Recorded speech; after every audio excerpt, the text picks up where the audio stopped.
Ayan o. Finished product. So, tara. Chibog na tayo.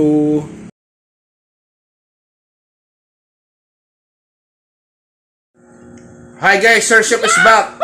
At sa wakas, nandito tayo ngayon sa bahay. Samahan nyo ako, magba-backyard cooking tayo. At meron ako ituturo sa inyo, easy recipe. Ito ay version ko. So, ang lulutuin natin ngayon ay bok choy Tagalog. So, samahan nyo ako. Luto tayo. Okay guys, so ito yung mga kailangan natin sa pagluto ng bok choy Tagalog. Ito yung baboy, no, laman taba na to. Tapos ito yung atay. Atay ng baboy at saka manok. Ito yung miswa. Bawang, sibuyas, luya, dahon ng sibuyas, kinchay, tapos sili. Ito, sumasabay na naman yung aming pet. Ayan, ayan, ayan. So ito lang, at saka ito. Itong nor. Ay, nor. Magi sabor pala. At saka itong cubes. Okay guys, so nagpainit na ako ng wakali. So magano tayo ng mantika. Buti na lang medyo tumila yung ulan at kanina talaga bukod sa malakas ang ulan, yung kulog at kidlat. Kaya pasensya na kayo kung medyo iba yung boses ko at sinusumpong ako ng allergy at biglang lumamig. Kanina medyo mainit. Kaya pagpasensya nyo na. So, tayo natin na uminit yan. So, salang na natin yung itong mga rekado. So, halo-halo na yan. Ayan, Yan. Salpak na natin guys. Bawang, sibuyas, luya. Ayan. So hiniwa ko ng maliliit para pwede makain yung luya kasi pag malalaki maanghang na nakakaanong ay kainin Tapos ito yung baboy. Pinakuloan na to guys, Yan, madali na yan. Pre-cook na yan, boiled na itong baboy. Yan, may mekos-mekos na natin, halo.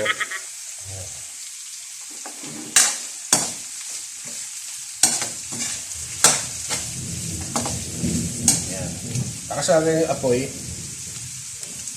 So yan, may background, pa tayo, yung kumukulog-kulog.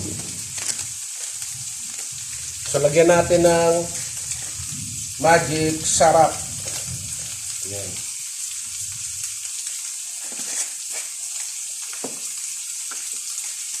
Anuhin na natin tong atay, background, behind the scene.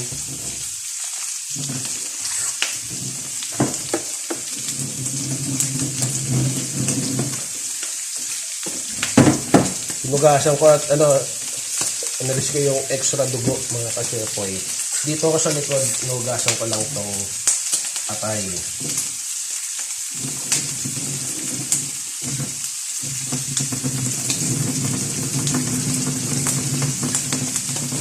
So, ayan na natin yan. Kamay na natin. Ayoko masama yung mga guys yung buo-buo na idugo. Alisin natin. Ayan. Bango. Yung baboy, pinakuloan na yan. Pero ito, hilaw pa talaga to. Itong atay. Pinagsama ko lang yung atay ng manok. At ito pa, mamaysa lang natin yung baboy. Ayan.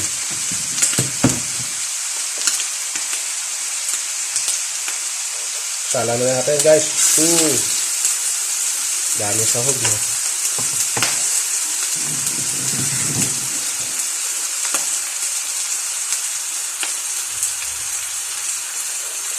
Isang kutsara lang natin to. Inakoy apoy. Dami. Yun. Kaya ko lang para hindi madurog. No? Kaya lang natin. Tapos lalagyan natin ng Nor. Sabor. Ito ako Nor ng Nor. Nor baka naman ito imagi sabor. Kakamali. Yan. Bango. Naamoy nyo. Bango na amoy. Yan, lagyan natin seasoning. Ayan lang natin.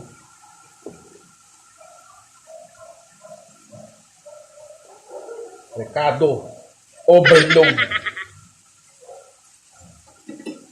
Nag-request kasi yung ate ko ng bok choy. So ito ay walang dugo, no? Kasi hindi ako nag-aano ng may dugo. Yan kasi dalawang factor. Yung health reason at saka sa religious reason, yung mga iba nating mga kababayan dyan na hindi rin kumakain ng dugo. So ako ganun din. Hindi ako kumakain ng pagkain ng dugo kasi hindi naman siya intended kainin talaga, no? So kanya-kanya tayo. Basta kami, yan ay yun na yun. Hindi na ako magsasalita kasi ibang issue na yun Hindi na related sa pagkain. Pero no, yung sa sinasaad ng Biblia, luma at bagong tipan, huwag kakain ng dugo. So, prepare nyo na yun. Bahala na kayo. Basta ako, walang dugo. Yan. Itong bok choy Tagalog. So, hayaan ko lang muna to guys. At balikan nyo ako. Ayan guys, medyo gumanda-ganda na yung kulay. Hinayaan ko lang siya. So, lagyan natin ng ping-ping-ping. Ayan. Paminta, no? Ayan. Ground pepper. Masarap kasi pag ma-peppery. Ayan. Mabango na. Dagdag flavor. Maanghang-anghang. So, pinatila ako na kasi kanina, guys, din nyo ako madidinig kung nag-vlog ako kanina. Baka masapawan nung kulog at kidlat Nakakatakot, yung lakas yung meron pa naman Pero at least sumina na. Sarap na to guys, Overload. Sir Chef version. Pakita ko sa inyo, wait lang. Wow! Lalagyan pa sana ng manok. Sabi ko wag na. I-fried chicken na lang sa susunod. Chicken wings. Star-studded yan. Dami naman. Kami lang dito sa bahay. Request ko ng ate ko. Shoutout Ate Abby. Ito. Niluluto ko na yung bok choy Tagalog. Yan. Yan muna. Yan. Okay guys. So habang ayan, gusto ko lutong-luto yung atay, no, para maalis yung lansa niya. Tsaka yung baboy naman luto na no. So ito, lagyan natin ng patis. Yan. Mga 1.5 kutsarang patis para magkalasa. Okay, mag-alala kasi anuhan naman natin ng sabaw yan para mag-balance, counterbalance siya para hindi masyado umalat. Para lang magkaroon ng lasa. So, pagkatapos natin lagyan ng patis, yan, mekos-mekos natin. Dahan-dahan lang para hindi madurog yung atay. Tsaka ito kasi ay pang pamilya, kaya chunky. Pero kung gagawin nyo itong negosyo, liitan nyo para bukod sa dumami, para may din kayong mabenta. Kasi kung malalaki, mauubos to nung swerteng maunang customer, hindi kawawa yung huli. Baka hindi ninyo na rin mabenta. So, yan. Ito kasi pang pamilya. Yan. Yan. Nilakasan ko lang yung apoy. Ayan, hihinaan ko. So, lagyan natin ng tubig, water. Yan. Yan. Hayaan mo lang na Pakuluin lang natin. Mamaya, i-boil lang natin to. Pagka kumulo, alisin natin yung impurities, yung scam. Diyan lang uli kayo mga kasepoy. Okay guys, so ito na. Kumukulo na. Linisin lang natin to, no? Ayan, lumabas na yung scam niya. Yung dumi, impurities. Ayan, alisin lang natin yan. Yan. Ngayon, kung kumonti yung sabaw, dagdag na lang tayo ng tubig. Ayan. So, sakto tong episode na to, no? Kapag umuulan-ulan, sarap humigop ng, mainit na sabaw. Ayan. So, konti lang naman yung nilagay ko na mantika. Dahil nga maganda yung nabili na baboy, no? Nagmantika siya. Lalo na siguro, masarap to kung yung baka, no? Lagay mo. Yung bisa baboy. Yan, no? Bango na, guys. Napapalunok na ako. Pasensya na. Yung susumpong ako ng aking allergy. Kasi kaninang init kulog ng kulog, tumuloy, no? Umulan. Kaya kanina hindi agad ako nakapag-vlog. At malakas ang ulan. So habang ganyan, lagay na natin tong sili. Ayan natin siyang maluto dyan. Ayan. So ayan lang natin yan. Mamaya, lagyan na natin iba. Kain na naman tayo ulit. Diyan lang kayo. Okay guys, so tinikman ko. Malasa na. Pero para mas masarap, mas malasa, lalagyan natin ng pork cubes. Tinikman ko muna. Ayan. So kalahati muna para matansya natin, mahirap pagka umalat. Kasi yung miswa, may alat na rin yan, no? So, ayan. Lagay na nga natin lahat. Pasawi-sarsyap, dinagdagan ko yan ng sabaw, guys, kasi diba nag-alis tayo nung impurities niya. So, siyempre may nababasan. So, nagdagdag tayo kasi kung makikita nyo, guys, so, star-studded, ayan, no? Ang nangyari sa kanya, puro sahog na konting sabaw, pero madami na ako nilagay na sabaw. Masarap paghihikob niyan mamaya. So, lagay na natin tong parsley o kinchay. Ayan, lagay na natin. Tikman ko nga ito, baka dahat anong bandahang tao. Yung isa, bumili pa si Kuya Mad ng dahon ng sibuyas, pang garnish. Ito ay kinchay. Ito yung nagpapabango. No? Ayan, nagpapabigay aroma. Nagpapasarap sa batchoy. Tinikman ko na, napalunok na ako. Nai-intrigue na yung taste bud ko, guys. Ayan. Tapos, lagay na natin tong dahon ng sili. Ayan. Chili leaves. Ayan. Ganda. Simmer lang natin to. Tsaka natin ilagay yung miswa. Kasi maganda yung sakto lang. Hindi ayoko yung durog na durog. Maganda yung sakto lang. Katulad yung video ko na gumawa tayong sardinas na merong miswa. Yun. Panoorin nyo na lang po yan. Hanapin nyo dyan sa mga video ko. Makita nyo yung ibang mga easy recipe ni Sir Chef. Kaya na guys, so okay na. Lagyan lang natin uli ng Maggi sabor. Ping. Konting na lang. Yan. Sakto na yan. Tapos, ito na yung miswa. Sama na natin to. So, ito yung version ng Tagalog. Kasi alam naman natin yung sa yung lapas batchoy. sa mga Ilonggo, iba yung noodles na ginagamit nila eh. So, hatiin ko na. Ayan.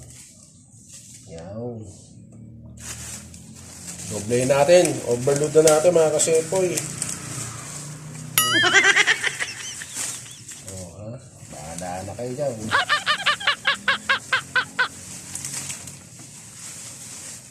Dami. Jam pack. Ha? Ayos yan. So, haluin na natin. So, tinikman ko na eh. Ito, okay na yan.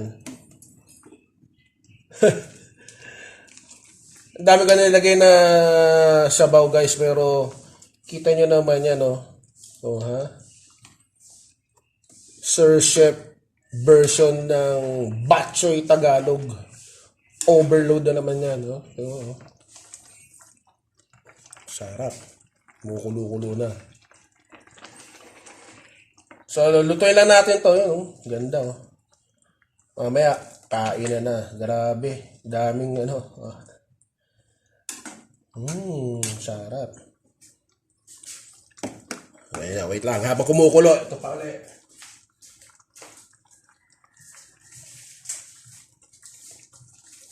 Lagyan natin uli ng paminta. Yan. Ping. Ayos na yan.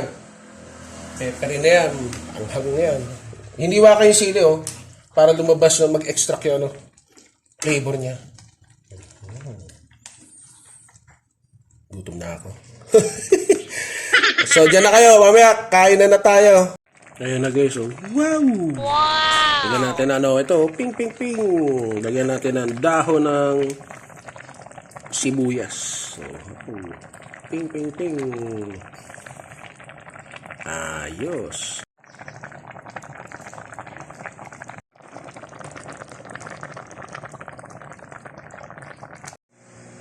Okay guys, so nakaluto na. Kanina ang umuulan, guys, uminit. So ito, papakita ko sa inyo yung niluto ko. Chichibog na tayo. Ito. Ayan o. Finished product. So tara, chibog na tayo.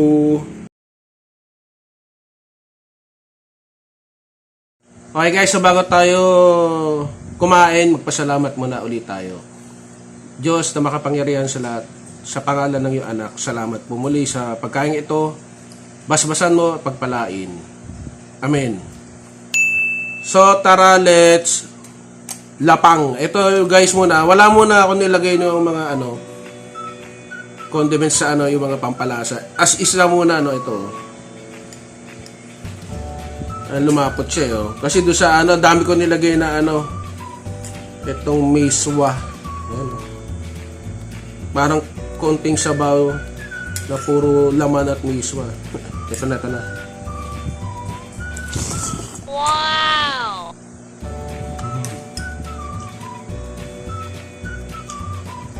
Up. Yup.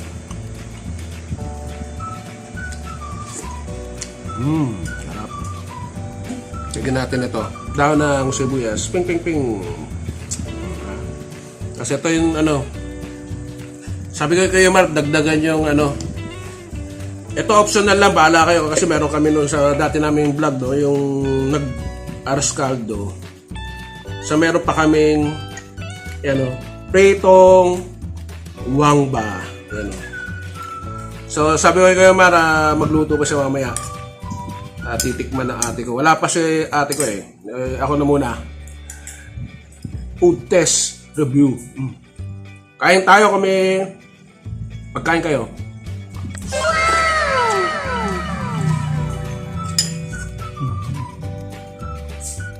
Init eh. Nakakatulo na supan guys. Ito yung sili oh. Ayun, sinama ko yung sili. Sana all. So, easy recipe. Ang ano lang, dinagdagan ko ng sabaw. Diba? Kasi ano eh, syempre nag-evaporate para lutong-luto yung ano, yung karne, yung atay. Kasi yung baboy, pinakulan na ni Kuya Mar eh. So, pinalambot ko lang din. Tapos yung luya, pinahiwa ko maliliit para pwedeng makain. Nandun yung lasa, naalis yung lansa, pero malasa, no? At sa wakas, no, backyard cooking tayo, nakaluto na tayo dito sa bahay.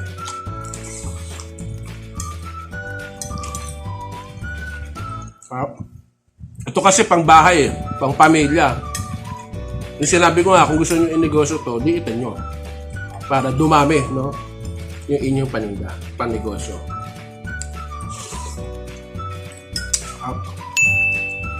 So, ubusin ko muna to. Nabubulol na naman tayo. Ubusin ko na to, guys. So, dyan muna kayo. Peace, power, and God bless sa atin lahat. Bye-bye!